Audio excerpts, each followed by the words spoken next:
Hello friends, welcome to Yummy Yum Kitchen. সবার প্রথমেই জানাই আমার সাবস্ক্রাইবার আর ভিউয়ার্সদের থ্যাংক ইউ। আর আমার চ্যানেল যারা নতুন এসেছো অবশ্যই আমার চ্যানেলটা সাবস্ক্রাইব করে নাও। আর ফ্রেন্ডস, বেল আইকনটা অবশ্যই প্রেস করে দেবে যাতে আমার নতুন ভিডিও নোটিফিকেশন তোমাদের সবার প্রথমে পৌঁছে যায়। আজকে আবারও একটা নতুন রেসিপি নিয়ে তোমাদের সামনে চলে এসেছি। চলো ফ্রেন্ডস, দেখে নেওয়া যাক। তো দেখো ফ্রেন্ডস, আজকে একটা জগন্নাথ দেবের খুব প্রিয় একটা রেসিপি আমি বানাতে চলেছি। সেটা হলো উড়িষ্যার প্রসিদ্ধ ছানাপোড়া। তো ছানাপোড়া রেসিপিটা জগন্নাথ দেবের খুবই প্রিয় রেসিপি একটা ফ্রেন্ডস। তো দেখো, তার জন্য আমি এখানে একটা কড়াই বসিয়ে দিয়েছি আর নিয়ে নিচ্ছি আমি 1 লিটার লিকুইড দুধ। এই দুধটা প্রথমে আমরা ছানা কাটিয়ে নেব। দেখো ফ্রেন্ডস, আমি আরো 500 ml দিয়ে দিলাম দুধ। টোটাল আমি এখানে 1 লিটার দুধ নিয়েছি। দুধটাকে আমরা পুরো ভালোভাবে জাল করে ছানা কাটিয়ে নেব। আর এখানে আমি নিয়ে নিচ্ছি দেখো 3 টেবিল স্পুন মতন ভিনিগার। 2 থেকে 3 টেবিল স্পুন মতো আমি ভিনিগার নিয়ে নিচ্ছি। আর এর মধ্যে আমি জলটা মিশিয়ে নেবো ফ্রেন্ডস। এর মধ্যে আমি জল দিয়ে, ভিনিগারটার মধ্যে আমি জল দিয়ে মিশিয়ে রেখে দিচ্ছি ফ্রেন্ডস একটা সাইডে। আর এবার দুধটাকে আমরা প্রথমে একটা বয়েল করে নেব, একটা ফুট আমরা দুধটার মধ্যে করে নেব। তো দেখো ফ্রেন্ডস, দুধটা আমাদের ফুটে উঠেছে। এবার আমরা গ্যাসটাকে একদম আস্তে করে দিলাম, দিয়ে এবার দুধটাকে একটু নেড়ে একটু হালকা ঠান্ডা করে নেব। অতিরিক্ত যে গরমটা হয়ে গেছে সেটাকে একটু হালকা আমি ঠান্ডা করে নিচ্ছি এইভাবে। এবার দেখো ফ্রেন্ডস, ভিনিগার মেশানো যে জলটা ছিল সেটা আমি অল্প অল্প করে দিয়ে ছানাটা আমরা কাটিয়ে নেব। পুরোটা একসাথে দেওয়া যাবে না ফ্রেন্ডস, আস্তে আস্তে অল্প অল্প করে দিয়ে এইভাবে নাড়িয়ে নাড়িয়ে আমাদেরকে ছানাটা কাটিয়ে নিতে হবে। তো দেখো ফ্রেন্ডস, ছানা থেকে সবুজ জলটা বেরিয়ে গেছে আর আমাদের ছানাটা পুরোপুরি কেটে গেছে। আমি গ্যাসটা অফ করে দিয়েছি। এবার ছানাটাকে আমরা ছেঁকে নেব। দেখো ফ্রেন্ডস, এখানে আমি স্ট্রেনার নিয়ে নিয়েছি। নিয়ে এবার স্ট্রেনারের মধ্যে আমি ছানাটা দিয়ে দিচ্ছি। এখানে ফ্রেন্ডস কাপড় দিয়ে ছাঁকার দরকার নেই ছানাটা, তার কারণ হচ্ছে আমাদের এখানে ছানা যেটা মিষ্টি তৈরি করার সময় যে ছানাটা আমাদের পুরো শুকনো লাগে সেরকম টাইপের লাগবে না ফ্রেন্ডস। এর মধ্যে অল্প জল থাকলে কোনো অসুবিধা নেই। আর আমাদের দরকার পড়লে আমরা এখান থেকে ছানা জলটাকেও আমরা ইউজ করব। দেখো ফ্রেন্ডস, এখানে আমি কড়ার মধ্যে অল্প একটু জল দিয়ে, এই জলটা দিয়ে আমি ছানাটাকে একবার ধুয়ে নিচ্ছি। নিয়ে এবার ছানাটাকে আমরা একটু ঠান্ডা করে নেব হালকা করে। দেখো ফ্রেন্ডস, এখানে একটা আমি বাটি নিয়ে নিচ্ছি। এবার আমরা ছানাটাকে ভালোভাবে মেখে নেব, কেকের ব্যাটারটা তৈরি করে নেব। দেখো ছানাটা নিয়ে নিলাম পুরো। তো দেখো ফ্রেন্ডস, এখানে আমি নিয়েছি 1/4 কাপ পাউডার মিল্ক। এটা অপশনাল ফ্রেন্ডস, তোমরা চাইলে দিতে পারো, না চাইলে নাও দিতে পারো।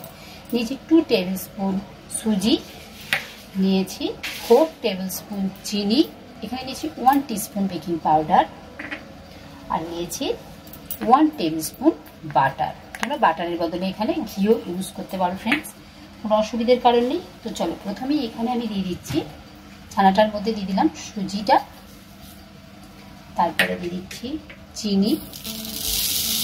এখানে আমি 4 টেবিল স্পুন দিয়েছি ফ্রেন্ডস, তোমরা তোমাদের টেস্ট অনুযায়ী দিয়ে দিতে পারো। পাউডার মিল্কটা দিয়ে দিলাম,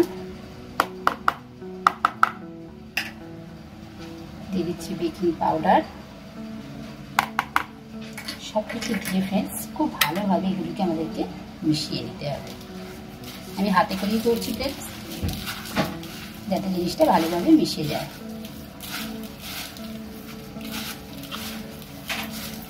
এখানে বাটারটাও আমি ইউজ করে নিচ্ছি ফ্রেন্ডস, বাটারটাও দিয়ে দিলাম।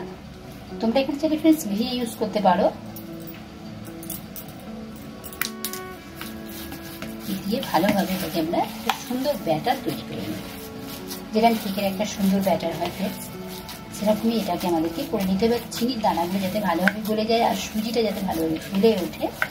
তো আমি দেখো এখানে একটুখানি ছানার যে জল সেটা আমি ইউজ করছি,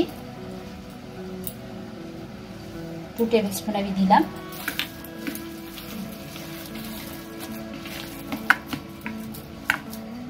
দেখো ফ্রেন্ডস, এখানে আমি আরো 1 টেবিল স্পুন মতন জল অ্যাড করে দিলাম, ছানার জলটা। যাতে আমাদের ব্যাটারটা পুরো কেকের মতন তৈরি হয়ে যায়। আর খুব ভালোভাবে আমাদেরকে এটা মিশিয়ে দিতে হবে ফ্রেন্ডস। আমি আরও 1 টেবিল স্পুন দিয়ে দিচ্ছি। আমি টোটাল এখানে 4 টেবিল স্পুন জল ইউজ করলাম। দেখো ফ্রেন্ডস, এটাকে খুব ভালোভাবে মেখে নিয়েছি। আর এটাকে 5 মিনিটের জন্য আমি ঢেকে রেখে দেবো, কারণ সুজির দানাগুলো যাতে ভালোভাবে ফুলে যায় সেই জন্য আমি এটা 5 মিনিটের জন্য রেস্টে রাখছি। তো দেখো ফ্রেন্ডস, 5 মিনিট হয়ে গেছে। আর এবার আমরা দেখে নেব যেটা খুব ঠিক হয়ে গিয়ে থাকে ব্যাটারটা, তাহলে আমি এর মধ্যে আরও 1 টেবিল স্পুন মতন জল মিশিয়ে দেব। তো আমি এখানে আরও 1 টেবিল স্পুন জল অ্যাড করে দিচ্ছি ফ্রেন্ডস। করে ব্যাটারটা আমি একটুখানি মিশিয়ে নিচ্ছি ভালোভাবে। তো দেখো ফ্রেন্ডস, এখানে আমি একটা বাটার পেপার লাগিয়ে নিয়েছি। আর এবার আমি ব্যাটারটা এর মধ্যে দিয়ে দিচ্ছি মোল্ডটার মধ্যে কেকের।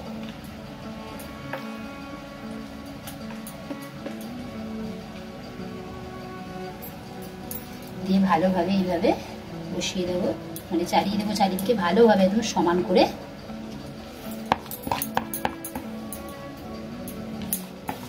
সামনে ফ্রেন্ডস রথযাত্রা, তো প্রভু জগন্নাথ দেবের খুবই প্রিয় এই খাবারটা।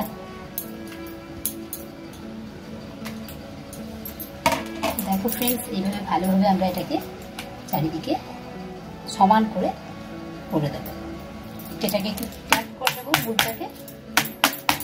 তো চলো ফ্রেন্ডস, এবার এটাকে বেক করে নিই। তো দেখো ফ্রেন্ডস, এখানে আমি আভেনটা 10 মিনিটের জন্য মানে করে নিই। তো দেখো ফ্রেন্ডস, এখানে আমি আভেনটাকে 10 মিনিটের জন্য প্রিহিট করে নিয়েছিলাম।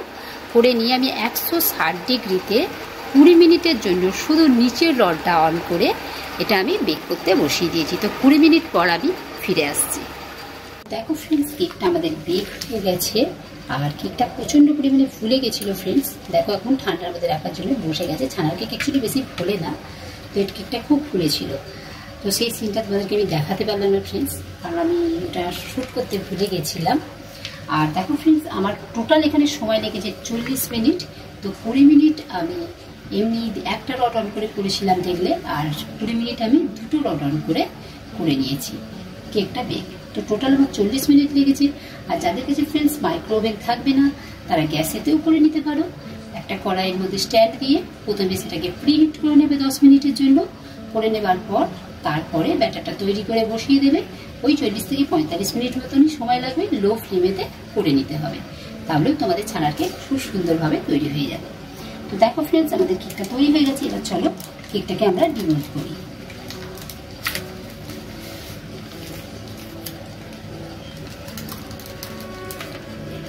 খুব সুন্দর হয় ফ্রেন্ডস কেকটা, তোমাদেরকে আমি দেখাচ্ছি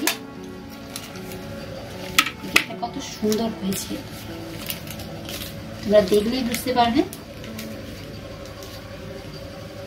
এইভাবে একবার বানিয়ে দেখবে ফ্রেন্ডস কেকটা খেতে।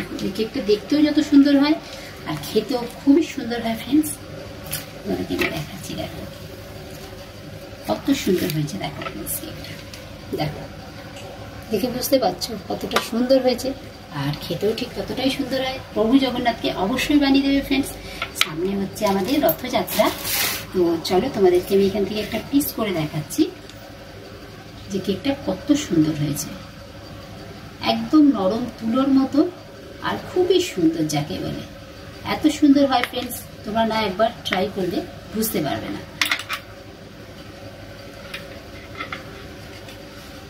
ফ্রেন্ডস তোমাদেরকে দেখাচ্ছি, দেখো এই দেখো কত সুন্দর স্পঞ্জি, দেখো একদম নরম তুলোর মতো ফ্রেন্ডস। আর খুবই সুন্দর হয় ফ্রেন্ডস। অবশ্যই তোমরা একবার ট্রাই করবে। আর লাইক শেয়ার কমেন্ট করতে ভুলবে না friends. Thank you for watching.